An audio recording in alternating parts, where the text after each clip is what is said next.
10 details and facts that we learned from the Rise of Skywalker Vanity Fair scoop.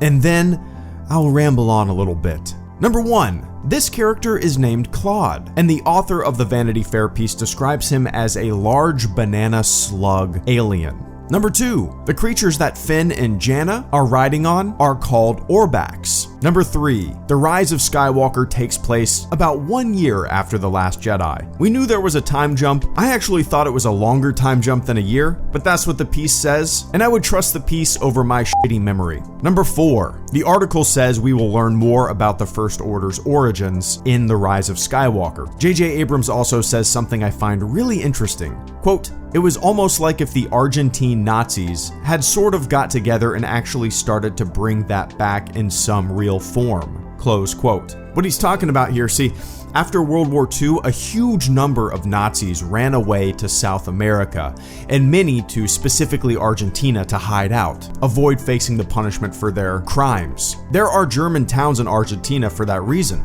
It's interesting, and the fact that Abrams is bringing that up is kind of telling for the backstory and origins of the First Order. Number 5. The article says that Kylo and Rey's Force connection in The Rise of Skywalker will run even deeper than we thought. It also says they're uniquely suited to understand each other, but at the same time, they are in every way each other's inverse. Daisy Ridley said, quote, "I think there's a part of Rey that's like, dude, you fucking had it all. You had it all." That was always a big question during filming. You had it all and you let it go. Close quote. Number 6. This planet is not Tatooine, it's not Jakku, it's a new planet called Pasaana. Number 7. These are the Aki-Aki, or Aki-Aki, and they're Pasaana natives. Number 8. This is Allegiant General Pride, and he's played by Richard E. Grant. Number 9. This is Zori Bliss, described as a masked scoundrel, played by Carrie Russell. In this image, Zori is in the Thieves' Quarter on a snow-dusted world called Kajimi, and obviously I've never heard these pronounced, so I could be butchering them, and I probably am. Number 10. As we know, Abrams will use unused footage from The Force Awakens of Carrie Fisher and add it to The Rise of Skywalker. I just wanted to read this little bit from JJ Abrams because it's interesting to me. Quote, "It's hard to even talk about it without sounding like I'm being some kind of cosmic spiritual goofball, but it felt like we suddenly had found the impossible answer to the impossible question. It was a bizarre kind of left side, right side of the brain sort of Venn diagram thing, of figuring out how to create the puzzle based on pieces we had." The article goes on to say that Billie Lourd, Carrie Fisher's daughter, wanted to be in scenes with her mom, so Abrams wrote the scenes to fit that. And he goes on to say, "And so there are moments in this movie where Carrie is there, and I really do feel there is an element of uncanny spiritual, classic Carrie, that it would have happened this way, because somehow it worked, and I never thought it would." Close quote. Time to ramble. I don't mind another desert planet, if that's what Pasaana really is, I'm guessing it is. Star Wars has a habit of making planets one single climate, right? One single thing. I guess it's kind of tradition at this point, but I wouldn't mind seeing a planet with a little more variety, kind of like Earth. We have deserts, we have snow, we have tropics.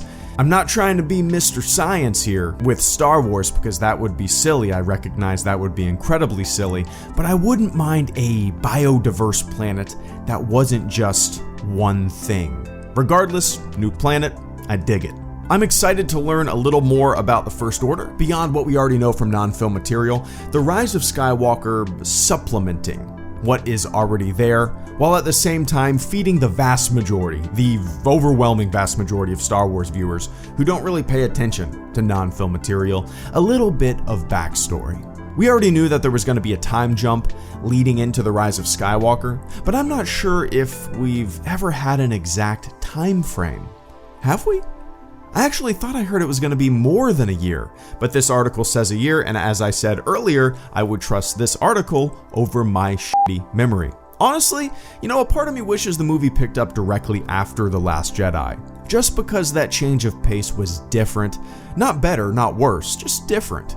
And, I like different. But at the same time, I kind of like the fact that TFA and TLJ are back-to-back movies, a unique moment in the saga that those two films hold. One continuous movie made out of two movies in a way.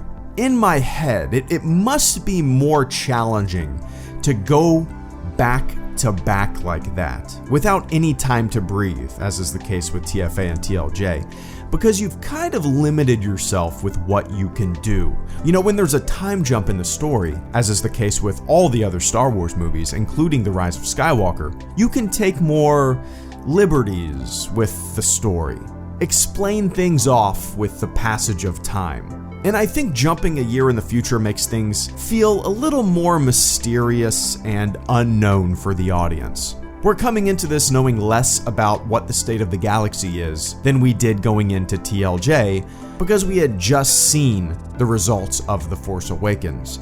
So things are a little more unknown, which is always a good thing. HelloGreedo, out.